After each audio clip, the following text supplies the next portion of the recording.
Hello friends, hair oil தான் ready பண்ண போகிறேன். அதுக்கு தான் நான் வீட்டிலேருந்து வந்து கறி லீவ்ஸு, அதுக்கப்புறமா மருதாணி இலை, அதுக்கப்புறமா கத்தாழை, இதெல்லாமே நான் பறிச்சுக்கிறேன். எல்லாமே என் வீட்டில் நிற்கிறதுனால அங்கேருந்தே வந்து எடுத்துக்கிட்டேன்.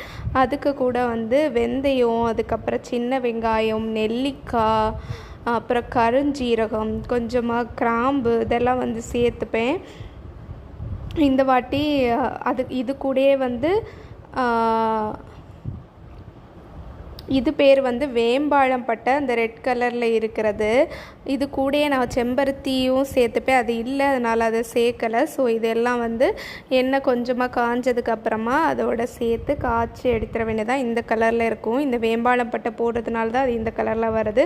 அப்புறம் ஒரு ஒன் டேஸ் 2 டேஸ் அப்படியே வச்சுட்டு எடுக்க வேண்டியது தான். இப்படி தான் இந்த ஹேர் ஆயில் இருக்கும். இந்த வீடியோ உங்களுக்கு பிடிச்சிருந்த மறக்காம இந்த சேனலை சப்ஸ்கிரைப் பண்ணுங்கள், லைக் பண்ணுங்கள்.